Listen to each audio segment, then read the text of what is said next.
Bismillahirrahmanirrahim. Assalamualaikum warahmatullahi wabarakatuh. Waalaikumsalam Dan warahmatullahi salam sejahtera buat seluruh sahabat dan sobat IPSO dimanapun Anda berada. Jumpa lagi dengan saya, Swadi Idris Amir, tentunya di acara kesayangan kita, IPSO Rumah Edukasi. Sahabat dan sobat IPSO, pada kesempatan kali ini saya berduet dengan narasumber kita yang hadir di tengah-tengah studi IPSO. Beliau adalah Direktur Eksekutif Lembaga Survei dan Konsultan Politik dari Sulawesi Selatan, LINK Indonesia. Beliau adalah Dinda Herman Sijaya. Assalamualaikum, Dinda, sehat? Waalaikumsalam warahmatullahi wabarakatuh. Sangat sehat. Pada kesempatan kali ini, kami berdua akan coba membedah isu terkait peta parpol. Dengan tema yang kami akan angkat pada diskusi kali ini, parpol apa yang mampu imbangi PDIP di Pileg 2024. Saya di sini coba memberikan pembanding kepada Dinda Herman Sijaya dari hasil survei terkait parpol yang baru-baru kami lakukan. Tetapi tentu kami berharap Dinda Herman Sijaya juga menampilkan data pembanding untuk memperkaya edukasi politik kita kepada masyarakat Indonesia dan kepada sahabat-sahabat kita dan sobat-sobat kita di show. Baik, jadi kemarin kita sempat melakukan riset dari tanggal 1 sampai tanggal 10 November 2021 dengan survei peta parpol, peta capres dan wapres. Tapi kali ini kita akan berdiskusi khusus tentang peta parpol. Nah, tentunya hampir sama dengan semua lembaga survei lain, kita juga menggunakan metode multi stakeholder sampling, acak berjenjang dengan jumlah sampel 1.220 orang disebar di seluruh provinsi sesuai dengan proporsional kebutuhan sampel di setiap provinsi. Dengan pengawalan quality control terhadap hasil wawancara dilakukan sebesar 20%. Seperti pada umumnya lembaga-lembaga lainnya, dengan tingkat kepercayaan 95% dan margin of error dari 3,2% sampai 5%. Dinda Herman Sijaya. Nah, kalau dalam temuan kita di sini, memang PDIP ini kan masih sangat perkasa ya dalam istilahnya saya ya, sehingga mengapa saya mendiskusikan pada kesempatan kali ini parpol apa yang bisa mendekati atau mengimbangi PDIP, karena saya rasa-rasanya melihat bahwa kalau dilihat dari hasil survei ini, PDIP ini kan di sini kurang lebih masih bermain di angka 18%. Artinya angka yang cukup stabil sebagai partai pengontrol kekuasaan. Namun di sini dalam temuan PDIP ada partai Gerindra, ada partai Golkar dengan kurang lebih 9,2 kalau tidak salah, Gerindra 9,0, PKB 8,3 kalau nggak salah. Ini kacamata saya ini sudah harus diada nih. Sudah tidak terlalu bisa melihat kalau kecil. Butuh revitalisasi. Nah, kalau dilihat dari temuan kami, memang ketiga partai inilah yang bisa dikatakan paling patut diwaspadai PDIP, karena ketiga partai ini yang selalu stabil surveinya, Golkar, Gerindra, dan PKB. Nah, tentu publik membutuhkan analisis dari Dinda Herman Sijaya sebagai Direktur Eksekutif LINK Indonesia. Seperti apa kemampuan Golkar, Gerindra, dan PKB itu sendiri untuk bisa mengejar elektoral atau elektabilitas partai PDIP. Silakan. Baik, terima kasih banyak Kak Kadir. Assalamualaikum warahmatullahi wabarakatuh. Waalaikumsalam warahmatullahi wabarakatuh. Selamat malam menuju tengah malam untuk pemirsa sahabat IP. Semoga tetap stay dan menjadikan referensi buat situasi dan kondisi perpolitikan di Indonesia. Termasuk di episode ini menjadi ruang-ruang edukasi bagi masyarakat umum. Berbicara tentang elektabilitas, ya dua periode ya. PDIP ini selalu menjadi pemenang di setiap pemilu. Saya kira juga PDIP ini akan tetap pada posisi pemenang untuk 2024 ke depannya, karena kita bisa menarik data hasil riset ini. PDIP tidak pernah terkalahkan, tidak pernah. Kalau down ya tipis. Antara awal-awal riset itu, data menunjukkan bahwa PDIP ini di angka 20%. Iya, benar. Sempat sampai 24 malah. Ya, sempat pada 24. Kemudian sampai hari ini, terakhir IP saya lihat datanya Kak Kadir, dia mencapai 18%. Berarti ada penurunan. Ada penurunan, kemudian ada beberapa parpol yang mencuat. Ya, termasuk tadi PKB. Menarik ini PKB. Ya, menarik PKB. Kemudian Partai Demokrat ini masuk di lingkaran 6 besar. Dia di urutan kelima kalau tidak salah. Nah, kalaupun misalnya kita berbicara Pilpres, kita berbicara pemilu 2024, sampai di urutan misalnya PDIP ini down ke 15% ini, dia masih tetap unggul. Masih potensinya jadi pemenang, itu jelas. Kemudian ada beberapa indikator kenapa PDIP ini masih unggul ya. Kita lihat bahwa DPT terbanyak itu ada di Pulau Jawa. Di Pulau Jawa, benar. Nah, ideologi PDIP di Pulau Jawa ini ya saya kira tidak bisa dinafikan. Kita tidak bisa nafikan. Masyarakat baik dari akar rumput sampai elit ini, orang sudah terdogma dengan partai PDI Perjuangan. Jadi sulit untuk menumbangkan elektabilitasnya PDI. Itu sangat sulit. Kalau yang bisa mengimbangi sekarang itu adalah, kalau kita melihat data-data riset, hanya Golkar dan Gerindra. Itu yang mampu mengimbangi. Sangat-sangat. Kalaupun misalnya mendekati PDIP, tapi tidak akan mampu melampaui elektabilitas PDIP. Karena itu tadi saya mengambil rujukan bahwa di Pulau Jawa ini kantong-kantong suara DPT tertinggi ada di Pulau Jawa. Di Pulau Jawa, selebihnya di Sumatera. Kita di Sulawesi Selatan itu ya hanya kisaran 5-6 juta DPT. Jadi kalau masuk dalam komposisi misalnya 100%-nya ini ke partai A selain daripada partai PDI, itu belum mampu mengimbangi. Jadi kalau kita berbicara mengimbangi ya hanya dua, Kak Kadir. Gerindra dan Golkar. Selebihnya itu hanya mampu di kisaran 4 sampai posisi kelima, termasuk PKB dan Demokrat.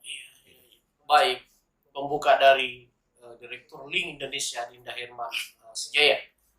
Baik, kita coba bedah satu persatu partai-partai yang sebenarnya punya potensi untuk bersaing dengan PDIP. Sayangnya potensi-potensi yang mereka miliki itu belum bisa mereka maksimalkan. Apakah karena faktor mereka tidak memiliki figur yang bisa mengangkat peta elektoral partainya, ataukah punya figur tapi kalah pamor dari figur yang dijual oleh PDIP? Karena kan kalau kita lihat perolehan elektoral PDIP kan di 2014 dengan 2019, pada saat 2014 kan kalau tidak salah 14% ya, berapa? Ya, kisaran itu. Iya, kurang itu ya. 14%. Begitu dia mengusung Jokowi, naik menjadi 18 kurang lebih, ya. Langsung muncrat. Ya, hampir 19% kan? Iya, betul. Itu. Artinya pada saat itu sosok seorang Jokowi mampu mengangkat elektoral PDIP, dan Prabowo sendiri sebagai tokoh intelektual pendiri dan tokoh sentral Gerindra sendiri itu ternyata tidak mampu menembus angka signifikan ya untuk kira-kira memang apa perbedaan signifikan antara PDIP dan Gerindra ini yang sebenarnya masing-masing memiliki figur di Herman Sejaya. Nah, kalau berbicara tentang figur dari salah satu parpol ini, ataupun misalnya orang-orang parpol, untuk saat ini PDIP masih teratas. Karena kenapa? Orang melihatnya itu kayak Pak Jokowi, presiden saat ini. Ini yang menjadi bahan jualan di masyarakat, bahwa sampai saat ini tidak ada juga yang mampu melampaui elektabilitas seorang Jokowi. Bahkan Prabowo yang saat ini masuk di lingkaran istana itu masih di bawahnya Pak Jokowi, masih di bawahnya. Jadi kalau ada perbandingan bahwa kenapa figur di setiap parpol atau Gerindra ini dengan seorang Prabowo yang masih ketum ini belum mampu melampaui elektabilitasnya figurnya seorang pemilik parpol. Nah itu tadi, karena PDIP masih memiliki yang namanya Pak Jokowi. Nah, selain daripada itu, kalaupun misalnya kita bandingkan Jokowi setelah ini ada Pak Ganjar, ini juga akan memberikan nilai plus bagi PDIP. Dan saya yakin tidak mampu juga melampaui Pak Jokowi. Ini juga tidak akan. Tetap di bawahnya Pak Jokowi.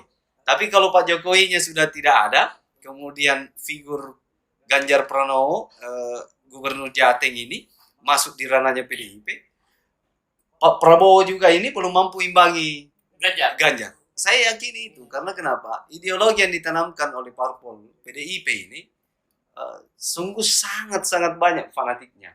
Di luar daripada figur-figur lain, misalnya Mbak Puan itu memang tubuhnya PDIP, tapi juga belum mampu mengimbangi Pak Ganjar. Jadi kalau Pak Prabowo di Gerindra ini untuk melejit naik ke melampaui elektabilitas PDI juga belum bisa. Karena kenapa? Saya yakini bahwa Pak Ganjar ini masih di PDIP. Itu yang menjadi. Kalau seandainya Gerindra mengusung Anies misalnya, Dinda, saja ya, apakah sosok Anies lebih bisa mengangkat elektoral partai Gerindra dibanding Prabowo itu sendiri ketika misalnya Anies diusung partai Gerindra dan PDIP mengusung Ganjar. Analisis kita. Nah, ini yang agak seksi sebenarnya ini, Kakak Dek. Kenapa? Karena kita berbicara figur. Figur mana yang lebih baik? Pertanyaannya mana yang lebih baik yang atau lebih bisa mengangkat berpotensi mengangkat elektabilitas parpol Gerindra melalui Pak Anies atau Pak Prabowo itu sendiri? Saya kira Anies. Anies. Karena kenapa? Anies saat ini bertolak belakang dengan dengan istana. Nah itu jelas, karena kita melihat situasi perpolitikan di DKI ini adalah miniatur Indonesia sebenarnya. Siapa yang menjadi pemimpin gubernur DKI itu bagian dari miniatur, dia adalah presiden sebenarnya. Karena dia berada di daerah yang memang potensinya elit, permainan, apapun namanya itu di Jakarta. Nah, pertanyaannya, mampukah misalnya Anies untuk meningkatkan elektabilitas Partai Gerindra ketika diusung? Iya. Saya katakan iya. Karena kenapa? Orang-orang Anies ataupun pihak parpol lain ini banyak juga yang melirik Anies. Artinya apa? Ada kompetensi, capability-nya Pak Anies selaku gubernur DKI ini yang bisa melampaui yang lain, termasuk Pak Prabowo. Saya yakin itu. Ada poin yang bisa saya jadikan indikator kenapa Pak Anies lebih mampu dibandingkan dengan Pak Prabowo, itu tadi, bahwa banyak family yang kecewa dengan misalnya kemarin waktu masuk Pak Prabowo menjadi bergabung di lingkaran istana ini. Jadi ini pemilih yang kecewa terhadap Prabowo pada saat itu lebih condong kepada Anies. Anies yang lebih independen mengerjakan semua soal yang ada di DKI. Kemudian elektabilitas Anies juga. Kepopuleran Anies ini sampai dari Sabang sampai Merauke, ya saya kira orang tahu siapa Anies. Anies yang semakin hari dibully, semakin hari digerus dengan berbagai persoalan. Itu yang akan menjadi tumpuan bahwa Anies lebih mampu meningkatkan elektabilitas dari seorang Pak Prabowo yang ketum itu sendiri. Gitu. Baik. Artinya secara garis besarnya bahwa kalau Gerindra ingin mengejar PDIP, maka dia harus mencari figur alternatif. Dan Anies adalah figur alternatif itu. Kalau memang orientasi Gerindra adalah mengangkat elektoral partai. Beda kalau memang orientasi utama dia adalah menjadikan Prabowo presiden, tetapi tidak peduli dengan Gerindra. Karena kan sudah ada 2 periode Pak Prabowo dijual sebagai get voters kan? Get voters dari Gerindra itu sendiri, tapi ternyata tidak mampu ya. Jadi wajar ketika Direktur Link Indonesia Dinda Irman Sijaya memberikan saran sebaiknya mencoba Anies.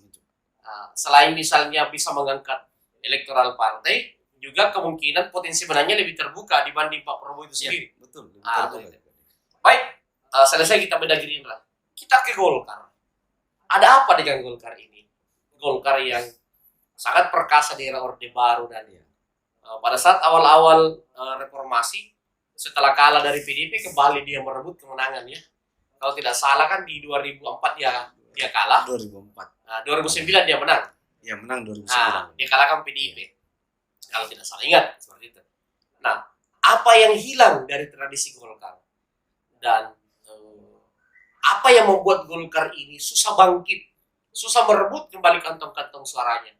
Kalau dalam gambaran IP, suara-suara Gerindra itu banyak di kawasan Indonesia Timur.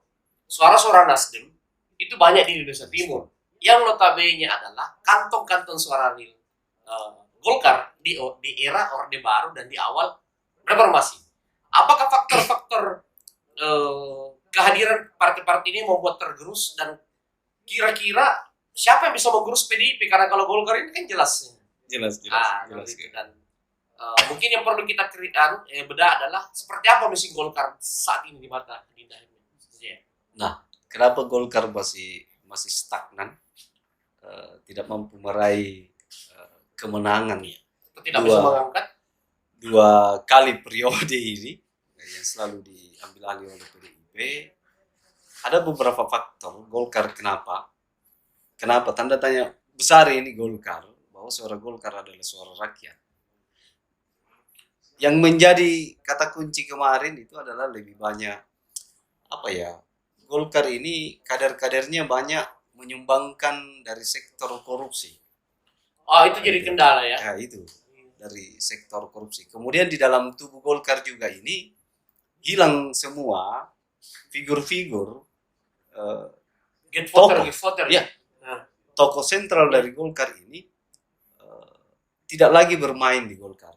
Banyak yang ke partai lain misalnya, atau banyak yang pensiun. Ini yang menjadi Golkar sulit untuk merubah. Harusnya ada revitalisasi ini. Atau regenerasi yang lemah ya. Ya, regenerasi Kak Kadir. Itu juga menjadi bagian keterpurukan Golkar. Kenapa belum mampu menyaingi PDIP, belum mampu mengambil alih kursi-kursi PDIP? Itu yang menjadi.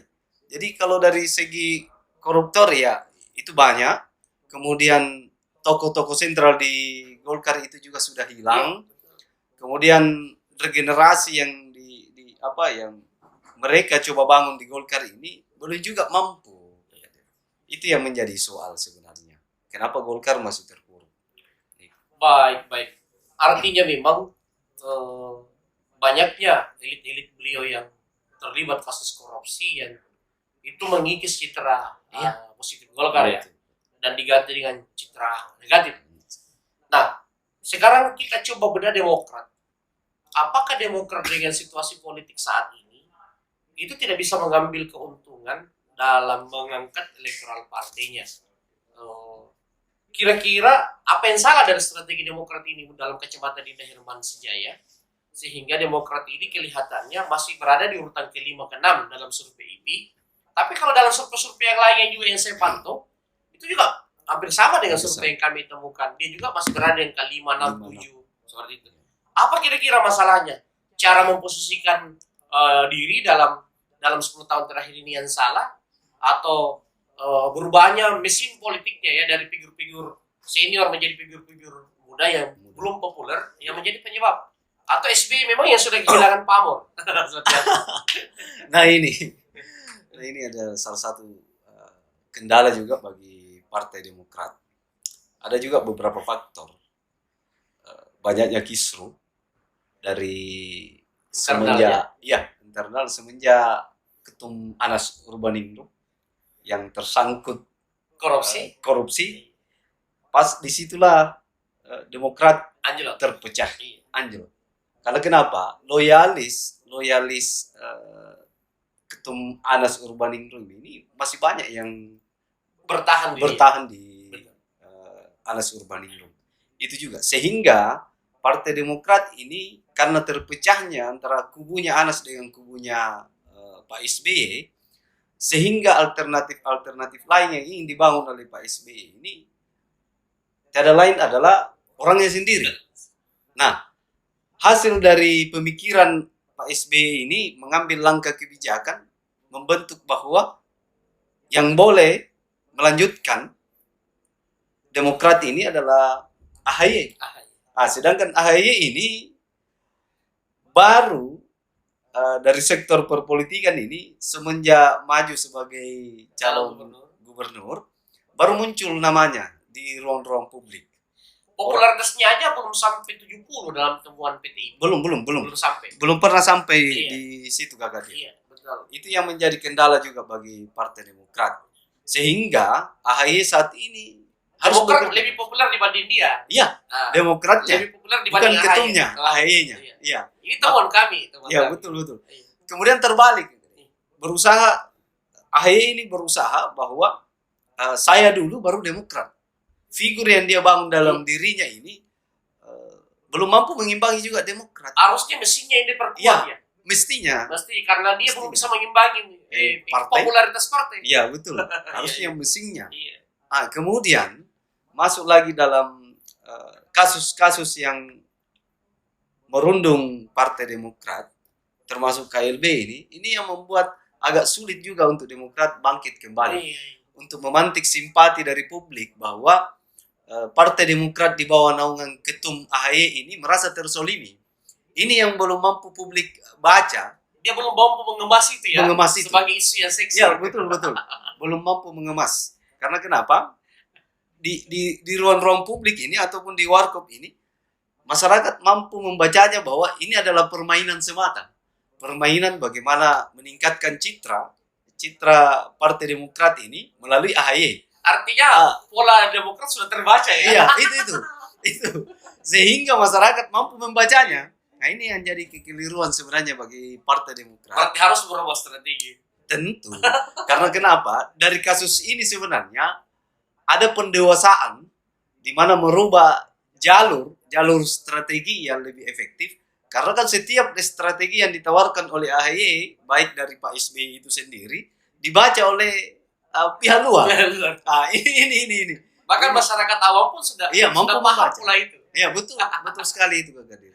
Jadi untuk meningkatkan elektabilitas parpol atau menarik simpati dari publik bahwa Partai Demokrat ini adalah partai yang harus kembali ke kejayaannya, ya harus merubah haluan strateginya.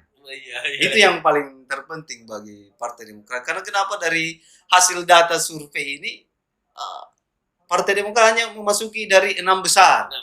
Hanya bergelut di situ, tidak mampu naik melampaui dari Gerindra misalnya, apalagi dari hasil yang baru-baru PTIP rilis ini masih di bawahnya PKB. Masih di bawah. Ya, itu masih PKB 8%-an. Iya, 8%-an, sedangkan PD di bawahnya PKB.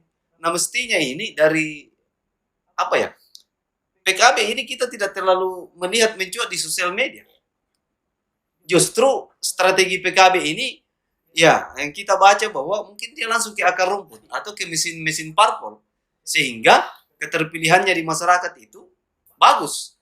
Terus kenapa dengan Partai Demokrat yang saat ini dengan gencar di sosial media, meskipun itu juga ada kasus yang merundung Partai Demokrat ini, tidak mampu menarik simpati masyarakat. Kenapa? Ini yang menjadi tanda tanya bagi Demokrat, dan saya kira pola-pola yang dipakai oleh Partai Demokrat ini sudah mampu terbaca di pihak luar maupun masyarakat. Mesti diubah haluannya seperti apa, strateginya untuk minimal melampaui PKB dari hasil riset PTIP. Seperti itu. Sahabat dan sobat, episode pendalaman diskusi kami bersama Direktur Liga Indonesia Dinda Herman CJ. Baik, sahabat dan sobat Dipiso makin menarik diskusi bersama Direktur Link Indonesia Dinda Hermansyah. Baik, tadi kalau tidak salah kesimpulan dari Dinda Hermansyah ya, mengejar PDIP kelihatannya sulit bagi parpol-parpol ini ya. Sulit. Artinya hampir pasti PDIP akan kembali memenangkan pemilu, entah apakah itu bertahan di 18% atau menurun. Karena bertahan saja sudah luar biasa ya gitu. Bahkan banyak yang memprediksi dia bisa leading di angka 20-an karena PLT katanya akan tercipta dari PDIP menjelang pilkada kan. Seperti itu kan. Jadi kalau begitu kita coba fokus membedah 3 besar.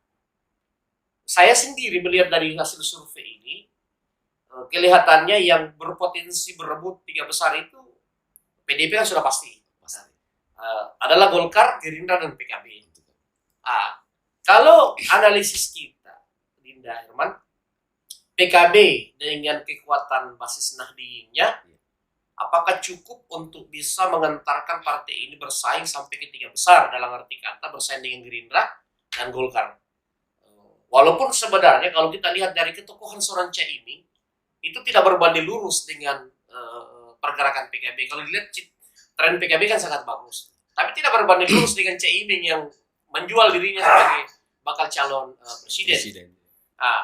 Artinya tanpa Caimin, tanpa ketokohan Caimin, apakah PKB mampu menembus 3 besar dengan segala indikator dan strategi dalam kacamata kita, atau mungkin akan lebih cenderung stagnan di urutan keempat dan tetap Gerindra dan Golkar yang berada di 3 besar? Seperti apa analisis? Nah, berbicara lagi dengan PKB, ketokohan figur di dalam PKB ini ya ada kan Caimin. Kemudian PKB ini ya tentu tanda kutipnya Nahdli. Ya, Nahdli. Tapi kalau untuk kita berbicara mampu melampaui atau masuk di 3 besar, baik itu dia lampaui Gerindra atau Golkar, itu sulit. Sulit ya? Sangat sulit. Karena kenapa? PKB ini adalah masuk dalam konteks parpol religi. Parpol yang ada kantong-kantong suaranya yang jelas. Sedangkan yang ingin dia lampaui ini adalah Gerindra dengan Golkar yang memang dia terbuka untuk umum. Dia tidak berbicara bahwa ini adalah partai Islam, partai apa dan sebagainya, tidak. Kemudian dari riset survei-survei yang sering turun dan menyajikan datanya masing-masing, PKB belum mampu untuk naik menandingi dari Gerindra maupun Golkar. Kalau Golkar dengan Gerindra baku seret-seret naik turun, ya itu iya. Tapi kalau PKB enggak, saya kira enggak mampu sekali karena itu tadi Golkar dengan Gerindra masih kuat di posisi 3 maupun posisi 2. Kalau yang leading di urutan kedua, dalam analisis kita Golkar atau Gerindra, yang mana yang paling berpeluang? Nah, kalau ini dari ketokohan, saya berbicara dari ketokohan parpol ya tentu yang Gerindra. Apalagi itu tadi, kalau untuk meningkatkan elektabilitas Gerindra ini, coba tarik figur-figur seperti Anies. Anies ini yang masih harum namanya, Kak Kadir. Dari Sabang sampai Merauke. Membawa strong. Iya, ada strong. Powernya tinggi, Kak Kadir. Jadi kalau kita berbicara siapa yang mampu runner up ini, tergantung Anies. Gimana Anies berada? Aniesnya. Berarti kalau Golkar merangkul Anies gimana? Golkar merangkul Anies? Iya, potensi itu kan ada ketika misalnya Prabowo ngotot maju calon presiden. Ada banyak analis yang mengatakan bahwa Anies kemungkinan besar akan menjadikan Golkar sebagai sasaran utama partai yang akan dikendarai. Kalau seandainya dia ke Golkar, ada efek pengaruhnya mengalahkan Gerindra? Sangat. Karena kenapa? Kita melihat dari figurnya, bukan dari parpolnya nanti. Terseretlah parpol ketika figurnya ini masih harum namanya. Tentu ada feedback terhadap mesin partai itu ketika Anies menjadi figur di dalamnya. Mungkin seperti itu. Saya, sahabat dan sobat TV sepakat bahwa memang harus diakui kajian dari PTIP pun seperti itu, sama dengan kajian dari Link Indonesia, bahwa Ganjar adalah tokoh yang yang harus diandalkan PDIP ketika PDIP mau mempertahankan keunggulan elektoral dan potensi memenangkan pilpres, ya harus mengandalkan sosok seorang Ganjar. Dan yang bisa mengimbangi PDIP dan Ganjar hanya ketika partai itu menggandeng Anies Baswedan. Saya sepakat sekali dengan itu, karena temuan survei juga menggambarkan seperti itu, bahwa Anies dimanapun dia berada dia membawa efek elektoral karena dia memiliki strong voters yang melekat pada diri Anies. Anies ada di mana, diusung partai apa, maka strong voters itu ikut sama Anies. Dan kajian saya sementara Anies itu bisa membawa 3-4% efek elektoral. Artinya kalau dia ke Golkar, maka Golkar bisa saja leading di angka 13-14%, bahkan bisa menembus 15%. Nah, sebaliknya kalau misalnya Gerindra mau dengan legowo menjadikan Anies sebagai pengganti Prabowo dan Prabowo menjadi kingmaker, maka potensi Gerindra untuk mengimbangi PDIP itu sangat terbuka berdasarkan kajian PTIP. Dan tadi dari analisis Link Indonesia pun seperti itu, sahabat dan sobat IPSO.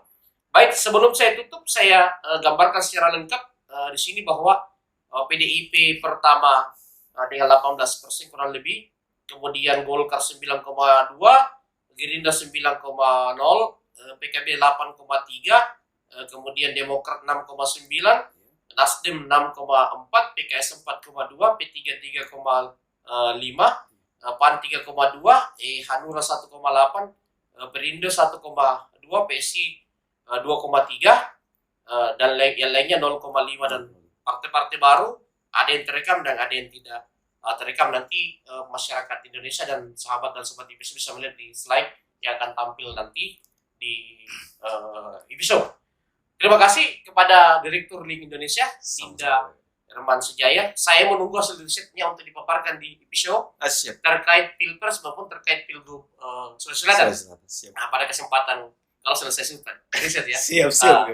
Terima kasih. Assalamualaikum warahmatullahi wabarakatuh. Waalaikumsalam warahmatullahi wabarakatuh.